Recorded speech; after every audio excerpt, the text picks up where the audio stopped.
bienvenue dans une première vidéo chez MicroCoach. Avec vous, le coach Jensen, coach de musculation de nos enfants. Dans cette chaîne, vous allez voir des vidéos concernant la musculation, tout ce qui concerne des astuces pour la diète, l'entraînement, ainsi de suite. Et vous allez avoir un contenu fitness lifestyle sous forme de vlog. On va utiliser le langage le français parce que c'est la langue scientifique qu'on maîtrise. Et bien sûr, on va utiliser l'arabe parce qu'on vise avant tout la communauté algérienne. Comme vous avez vu sur le titre, aujourd'hui on va présenter comment rattraper un retard vis-à-vis du muscle pectoral.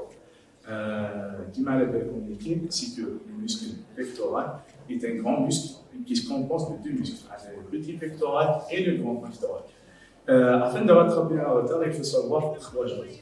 Il faut bien connaître l'anatomorphologie de votre pec, il faut bien choisir les exercices et bien sûr de corriger votre posture vis-à-vis de l'exécution de chaque exercice.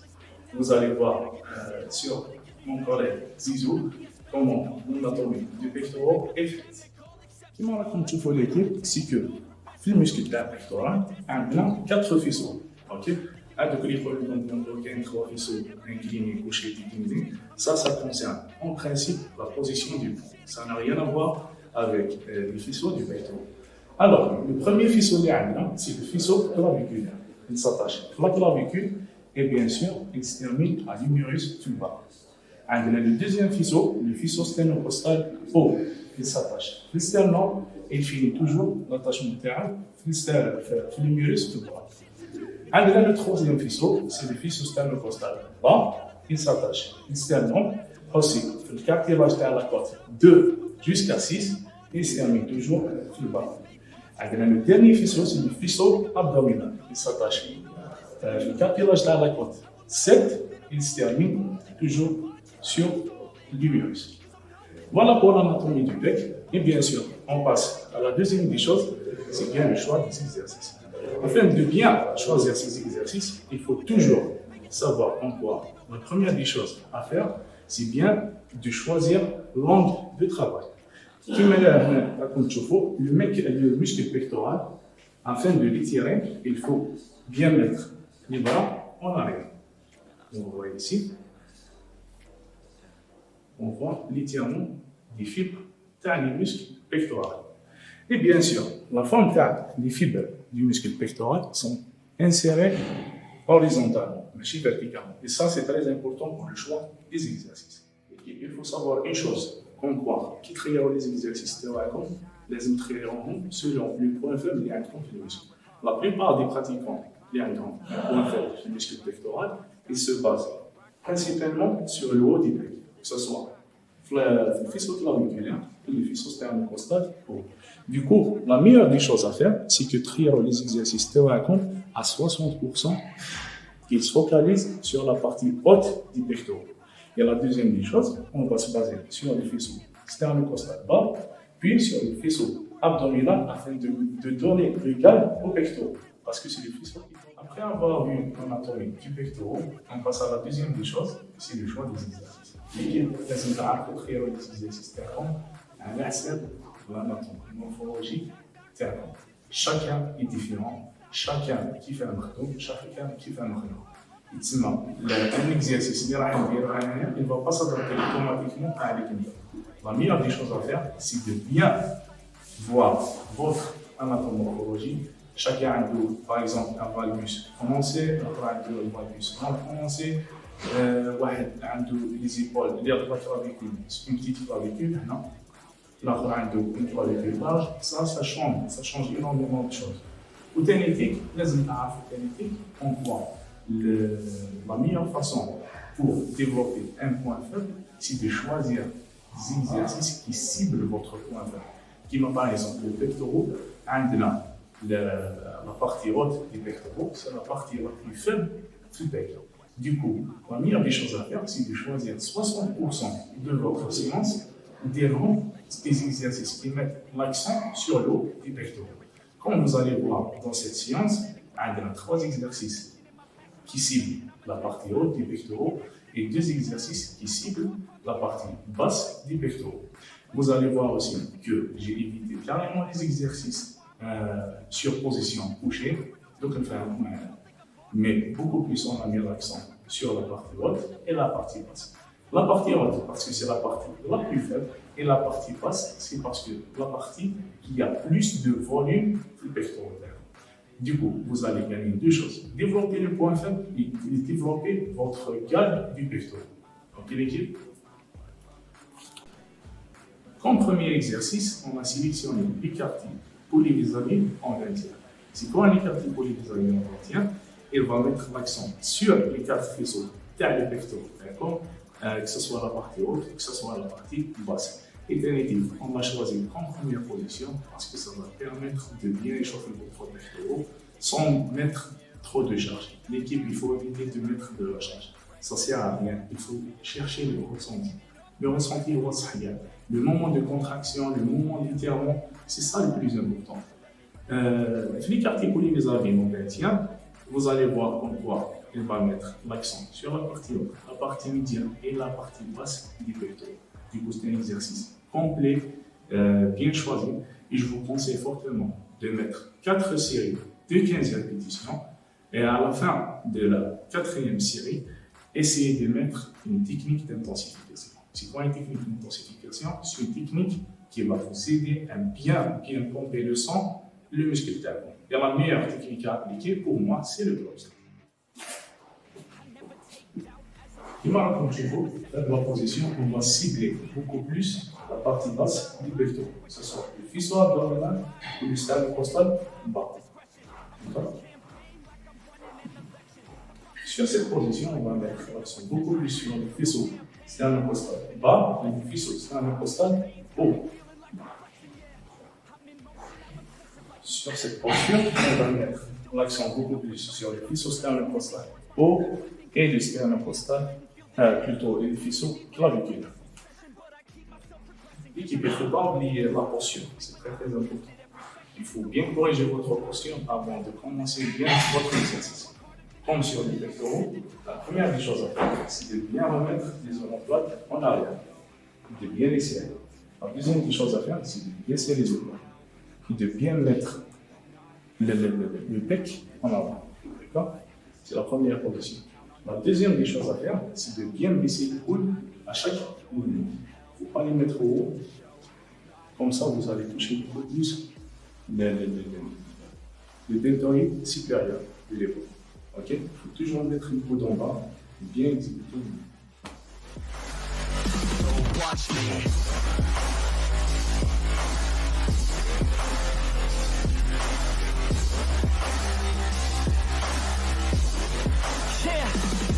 Man, this beat got me aggressive, got me on the straight offensive. You can't stop this train direction, cause it runs without an engine. Comme deuxième exercice, on a sélectionné un exercice classique, développé incliné avec halter. Dans le développé incliné avec halter, on va cibler toujours la partie haute des pectoraux, le faisceau claviculaire et le faisceau sternocostal haut. Ça ne veut pas dire qu'en quoi vous n'allez pas toucher les autres faisceaux, mais avec un degré inférieur. Du coup, pourquoi le développé incliné avec halter? La première des choses, c'est un exercice polyarticulaire qui va bien vous aider à gagner de la masse musculaire et musculaire. Et la deuxième des choses, il va mettre l'accent qui maintenant à la partie haute des pectoraux et ça va aider à développer le point faible derrière. Comme vous voyez, la bouche qui décale les haltères à l'intérieur. C'est très important d'aller tout droit au haut. Parce que, comme vous voyez, c'est des haltères, il y a une tension continue. Sinon, quitte le mouvement direct, tu vas suivre la gravité. Les haltères, c'est une charge libre. Sinon, la gravité l'affecte. Mais si tu par exemple, dire un exercice sur la coulée ou bien sur une machine, avec le mouvement, il est bien guidé par la machine. Par contre, les haltères, ils sont soumis à la gravité. Du coup, afin d'éviter l'ébullition, et de bien sentir le muscle carpien, et bien sûr, de bien contracter le muscle.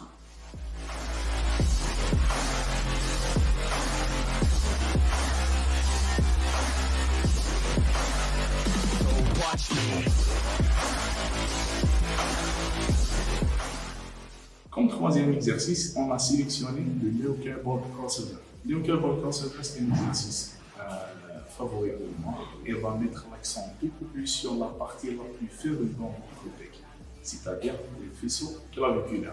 Dans cette partie, vous allez voir en quoi, dans cet exercice, vous allez voir en quoi c'est un exercice qui a une haute tension de contraction et une haute tension d'étirement. Il faut savoir toujours qu'on va se mettre dans une posture d'exécution parfaite est très important. La première des choses, mettre les omoplates en arrière, baisser les épaules, mettre les coudes en arrière, ça c'est primordial. Ok? Cherchez l'étirement, resserrez les omoplates, rabaissez les épaules, exécution.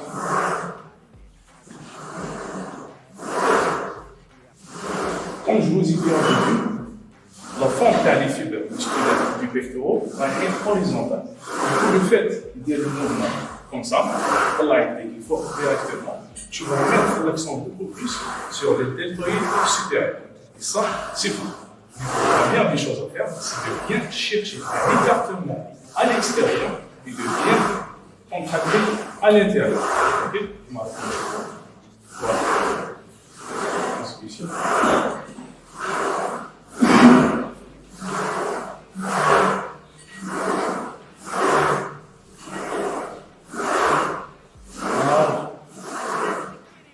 Contraction maximale, cherchez l'étirement maximal et contraction. Voilà.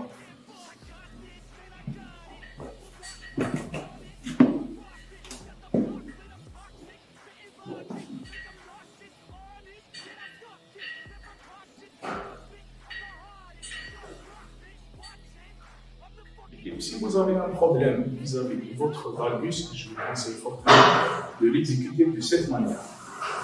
On va prendre l'étape sous prise neutre, toujours bien resserrer les omoplates, chercher la contraction à l'intérieur.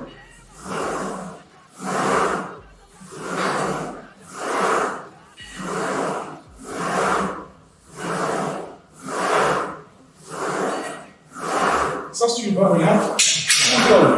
Comme un problème de valgus. C'est quoi le valgus? C'est bien d'avoir les coudes qui se tournent vers l'extérieur. D'accord? Qui ont un problème qui se tournent vers l'extérieur, vous avez du mal à bien contracter les câbles. Ok? Du coup, en utilisant cette variante, ça va vous aider à bien ressentir votre muscle. Le quatrième exercice que l'on a choisi, c'est de développer décliner avec barre. Pourquoi avec barre? Non avec alterne. Personnellement, je préfère avec barre. Ça va me permettre de bien contrôler mon mouvement, surtout dans une position déclinée, avec une tendance, les bras ne sont pas stables. Du coup, ça va éviter les blessures. Et deuxième des choses, vous allez porter le lourd. Le développé décliné, c'est un exercice qui va mettre l'accent beaucoup plus sur la partie basse du pectoral, c'est-à-dire le faisceau sternocostal bas et le faisceau abdominal. Non seulement qui est un côté con, ça ne veut pas dire qu'il ne touche pas les autres faisceaux, mais avec un degré inférieur.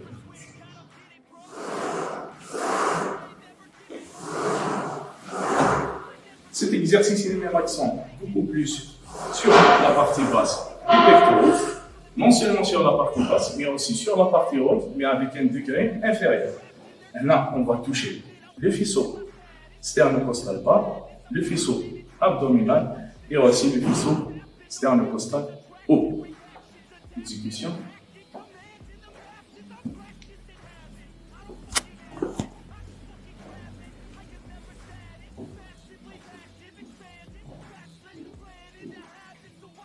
Quand vous voyez l'équipe, il cherche un maximum d'étirement du muscle et bien sûr un maximum de contraction. Toujours, il faut penser à corriger sa posture. Mettre les omoplates en arrière, rabaisser les épaules et mettre les coudes légèrement en avant afin d'éviter de toucher le deltoïde supérieur.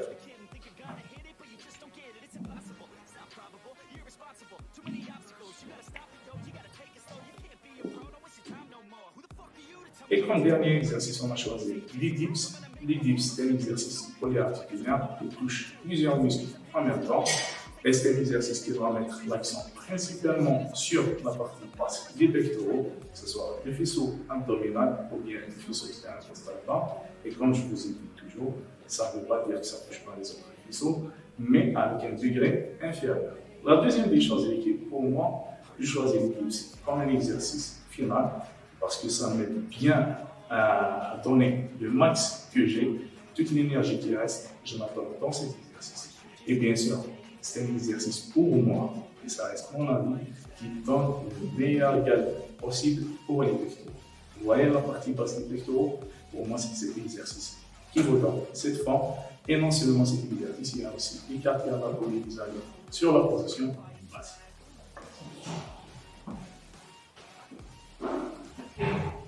Afin de bien toucher vos pectoraux, la première des choses à faire, c'est de bien mettre votre bassin en arrière et de mettre les jambes en avant. Cherchez littéralement au maximum en arrière afin d'étirer le muscle. Vas-y.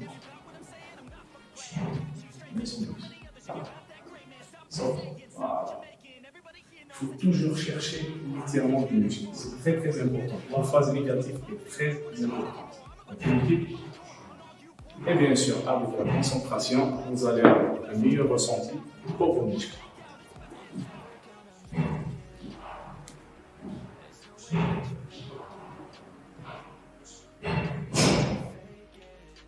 Dans cette séance d'équipe, on a choisi 5 exercices pour rattraper votre retard sur les pectoraux.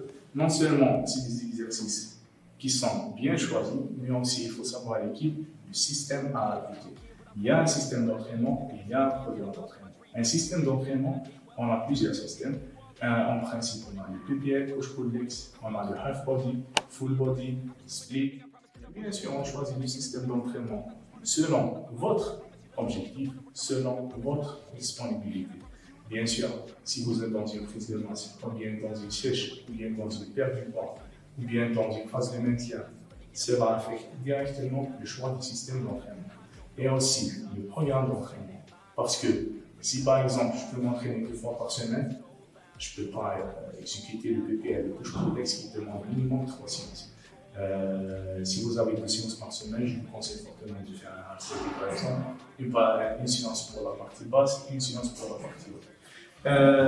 L'équipe, ce que je vous conseille moi personnellement, c'est que pour rattraper un point faible sur vos muscles, que ce soit dos, pec, épaules, triceps, jambes, peu importe votre point faible, on a le meilleur programme ou bien le meilleur système à faire si vous êtes bien sûr naturel, c'est bien le push-pull legs.